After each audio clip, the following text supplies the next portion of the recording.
नमस्कार। एक बार फिर हाजिर हूँ एक नई कहानी चमगादड़ें लेकर। ये कहानी मैंने 30 अप्रैल 2020 को लिखी थी। प्रस्तुत है कहानी चमगादड़ें। मेरे जैसा एक्सट्रोवर्ट यानी बहिर्मुखी व्यक्ति आपको शायद ही कहीं मिले। मुझे लोगों से मिलने, बात करने, उनसे मन बांटने, उनकी कथा व्यथा सुनने, आदि आदि बातों में अतुलित आनंद आता है। मुझे भी लोग जरा नहीं सुहाते जो कछुए की तरह अपने अंगों को समेट कर भीतर ही भीतर गुड़गुड़ करते हैं। ऐसे इंट्रोवर्ट, अंतर्मुखी, जन्म दुखियानों से मैं दूर ही रहता हूँ। ऐसे होने पर भी कभी कभी ऐसे लोग गले पड़ जाते हैं।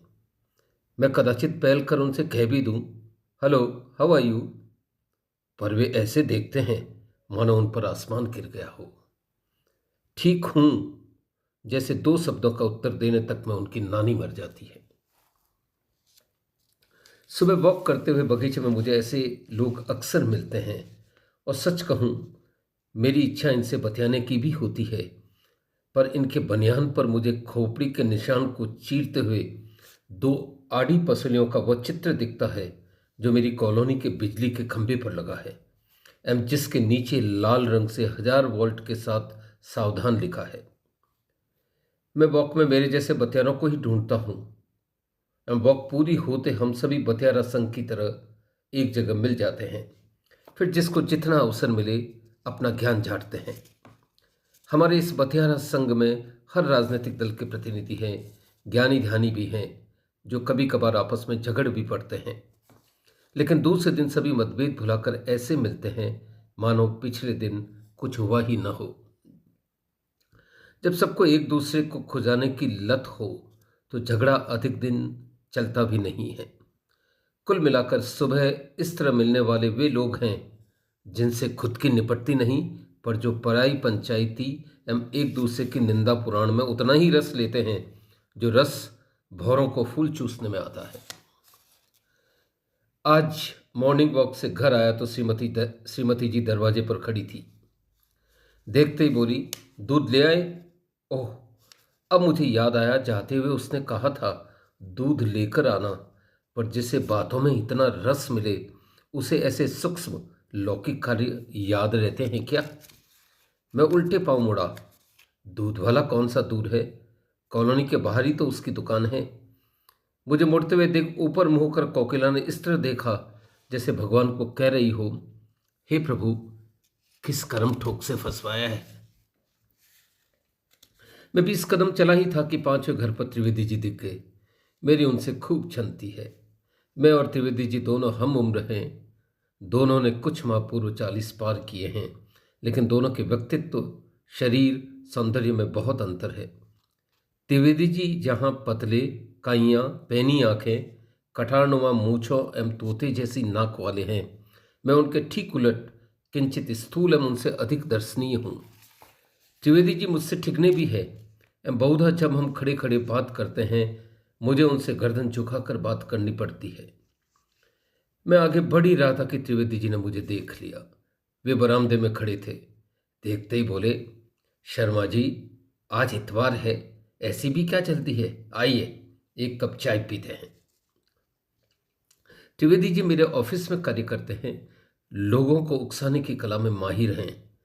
हम सभी अधीनस्थ कर्मचारियों से अच्छी अंग्रेजी बोलते हैं एवं अंग्रेजों की तरह फूट डालो राज करो सिद्धांत के प्रबल पक्षधर हैं। मेरी तरफ बतरस एवं निंदा पुराण में माहिर हैं एवं ऑफिस का कोई व्यक्ति उनके पैने तीरों से शायद ही बचा हो। वे बहुधा ऐसा करने में मुझे साथ ले लेते हैं। मैं बह जाता हूँ। बॉस को शिकायत होती है, तब ये काइयाँ तो जस तस निकल जाते हैं, शिकार मैं ही होता हूँ। ये सब जानते हुए भी मैं जाने क्यों रुक गया। अभी पेट में कुछ बतरस शेष था जिसे उगलना आवश्यक था। चाय दमदार थी। धन्यवाद त्रिवेदी जी, आपने सुबह सुबह अच्छी चाय पिला दी, दिन बन गया। चाय का सिप लेते हुए मैंने बात का आगाज किया। ओ शर्मा जी, आपकी तो प्रशंसा करने की आदत है। मैं बिल्कुल ऐसा नहीं हूं, वरन अनेक बार अकारण आलोचना करता रहता हूं, पर बातों का रुख मोड़ना कोई त्रिवेदी जी से सीखे। कल ऑफिस में बॉस आप पर बरस क्यों रहे थे? कहते हुए त्रिवेदी जी मुझे ऐसे देखने लगे जैसे वे इस बात से बेहद नाराज हुए हों। प्रश्न करते ही वे सधे हुए तीरंदाज की तरफ मेरी ओर देखने लगे। कल कुछ नए प्रपोजल बनाने थे, बन भी गए, बस एक रह गया। उसकी फाइल जाने कहाँ रख दी। बस इतना सुनते ही बॉस तीखे हो गए, नित्य से अधिक उखड़े हुए लग रहे थे। बोले, तुरंत ढूंढ के दो, मुझे लापरवाही कतई पसंद नहीं। मैंने कहा, सर कल तक दे दूंगा। तो शांत हुए। इतना काम किया, उसका कोई क्रेडिट नहीं, जो नहीं किया उसको लेकर चढ़ गया।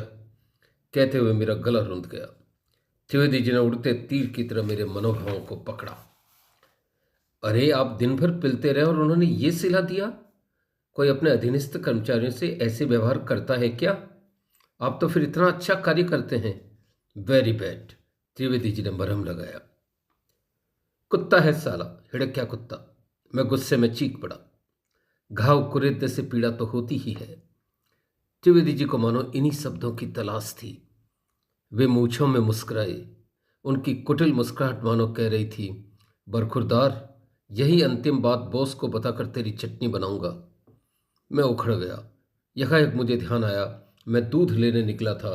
मैं उठा, तुरंत दूध लेकर घर पहुंच गया। मुझे पता था कोकिला देखते ही बिफरेगी, एवं वैसा ही हुआ। अरे, इतनी देर कहाँ लग गई? गाय धोने गए थे क्या? उसने मेरी आशा के अनुरूप प्रश्न दागा। त्रिवेदी जी के यहाँ रुक गया था। एक नंबर का हरामी है। बॉस की झूठी सच्ची बातें करके मुझसे उनकी बुराई करवा ली। अब इन्हीं बातों को बॉस को पी लेगा। मैंने मुंह लटकाए उत्तर दिया, अरे, भगवान ने आपको भी कुछ बुद्धि दी है या नहीं? मुझे तो इस बार भी आपका प्रमोशन होता नहीं दिखता। बॉस की निंदा करने वालों को तो प्रमोशन के ख्वाब भी नहीं देखने चाहिए। न चाहते हुए भी उसने कटु सत्य उगल दिया। मेरा दिल बैठ गया। इस बार प्रमोशन न होने का अर्थ था त्रिवेदी जी का प्रमोशन होना, एवं इसका मतलब था आगे जीवन भर इसकी जी हजूरी करूं। अब लेकिन क्या किया जा सकता था? अब तो तीर निकल चुका था। कोकिला ने नाश्ता टेबल पर रखा। उपमा बनाने में वह माहिर है। मैंने नाश्ता समाप्त ही किया था कि विजय आ गया। विजय मेरे बचपन का मित्र है। हमने स्कूल कॉलेज दोनों शिक्षा साथ ली है। विजय के साथ महावीर, त्रिभुवन भी मेरे बाल सखा हैं। सभी अक्सर मिलते हैं, पर जैसा कि होता है, मित्रों में शत्रु भाव, ईर्ष्या भाव भी यदा कदा अजगर की तरह सिर उठाता रहता है। विजय ने आज मिसेस त्रिभुवन यानी सरिता को आड़े हाथे लिया। उसकी पत्नी से सरिता भाभी की कम बनती है। वह भी बीबी बावरा है। विजय आज लंबी देर सरिता की बुराई करता रहा। मेरे मुंह से भी निंदा के चार शब्द निकल गए। मैंने, उस ढेपरी में अकल है क्या, कहकर सुर मिलाए। एक बार पिकनिक में सभी साथ थे। उस दिन फिर मिसेज विजय सरिता से उलझ पड़ी एवं ठीक वही जुमला सुना दिया, वह भी मेरे नाम से, कि श्याम जी ठीक कहते हैं कि तू ढेपरी है, तुझमें बिल्कुल अकल नहीं है। तो वह आग बबूला हो गई। यह बात त्रिभुवन के बर्दाश्त के बाहर थी। वह भी उखड़ गया। ओह, उस दिन कोकिला ने इनका मतलब यह था वह था कहकर बात न संभाली होती तो तोते उड़ जाते। घर आते हुए पूरे रास्ते चुप था। स्कूटर मेरा भूत चला रहा था। मैं आते ही रजाई में घुस गया, वरना कोकिला बैंड बजाती थी। दूसरे दिन बगीचे में मैं फिर बतियारा संघ के साथ बैठा था। यहां भी दो खेमे थे। एक खेमा राजनीतिक पार्टी का प्रतिनिधित्व करता था, तो दूसरा दूसरी पार्टी का। अभी कुछ मुद्दे गर्म थे। हमने जमकर एक दूसरे पर कीचड़ उछाला। बात हाथापाई तक आ पहुंची। मैं भिड़ गया। लोगों ने छुड़ाया, पर 2 दिन पहले लाई सेंडो बनियान में कमीज फट गई। घर आया तो श्रीमती जी ने तेवर बताए। मेरी बनियान खींचने वाले से तो मैं कई दिन तक नहीं बोला। वो तो एक इतवार को पार्टी थी, तब बतियारा संघ के सिंघवी साहब ने कहा, अब छोड़िए भी शर्मा जी, ये सब तो चलता रहता है। मतभेद हो, मनभेद नहीं। एवं अन्य सभी ने सुर मिलाए, तब जाकर समझौता हुआ। एक बार ससुराल गए तो जाने किस बात पर साले जी को पेल दिया। सोचा यह कर क्या सकता है, लेकिन वह भी थोड़ी देर में उखड़ गया। उससे बहस हुई तो कोकिला रात भर रोई। उल्टा तीर ले लिया। उसने पूरे 1 माह मुझसे बात नहीं की। मैंने जस तस बनाया, साले जी को फ़ोन कर सॉरी कहा, तब जाकर घर में शांति हुई। हाँ, सारे घटनाक्रम में मोती का तो पानी उतर ही गया। सड़क पर एक बार किसी ने मेरा स्कूटर ठोक दिया। मैंने उसकी वो कथ बनाई कि सांप सूंघ गया।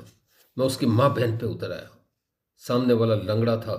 उसके अपंग होने पर करुणा करने के बजाय मैंने वार्ता में बार बार लंगड़े शब्द का प्रयोग किया। बस फिर क्या था, लंगड़ा बिगड़ गया। उसने वहीं खड़े कांस्टेबल को शिकायत की। मैंने उसे भी बुरा भला कहा तो वह भी उखड़ गया।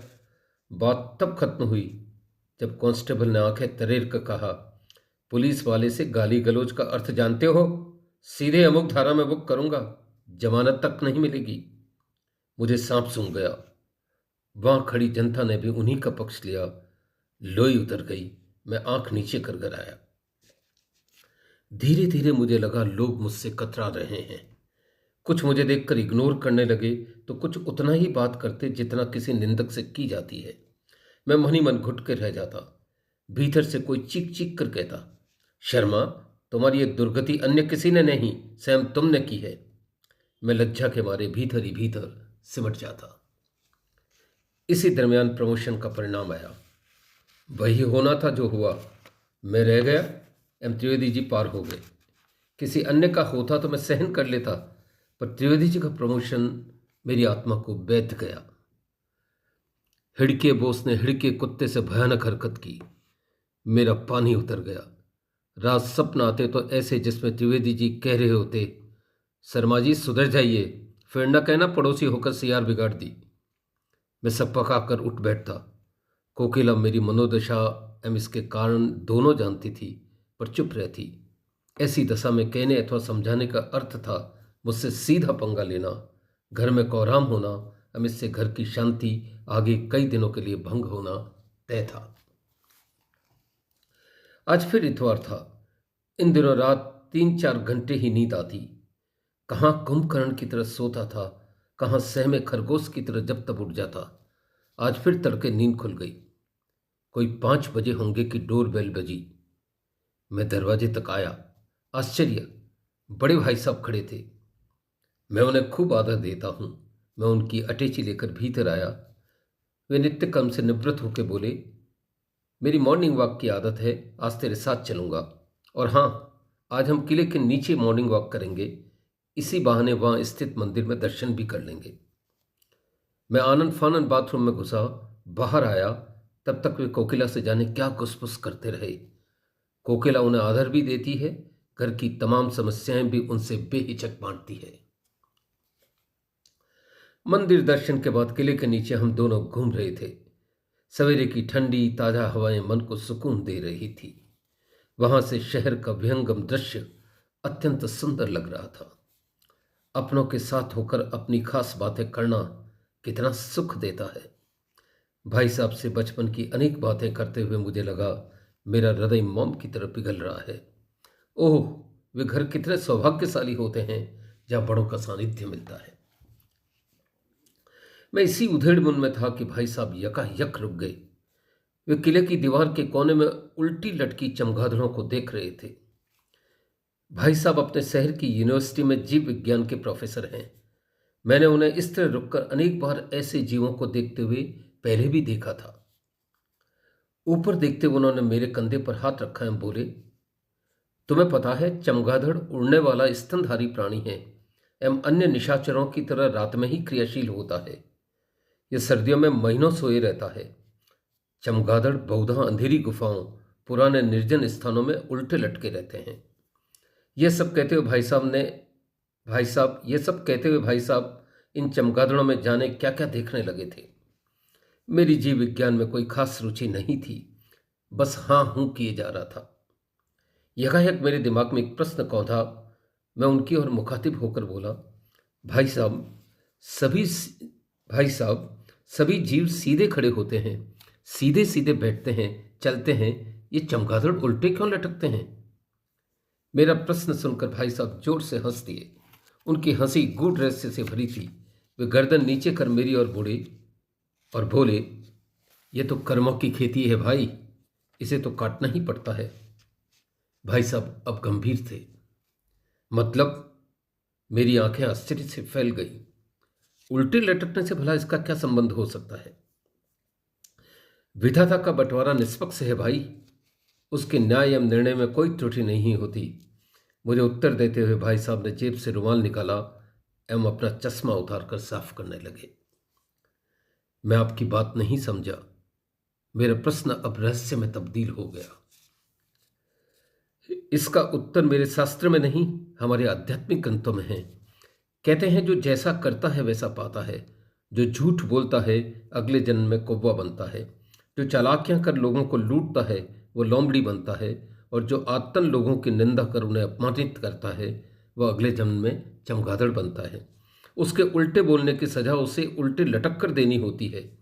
मानस उत्तरकांड में तो तुलसी ने स्पष्ट लिखा है, सब कई निंदा जे जड़ करहीं, ते चमगादड़ होई अवतरहीं।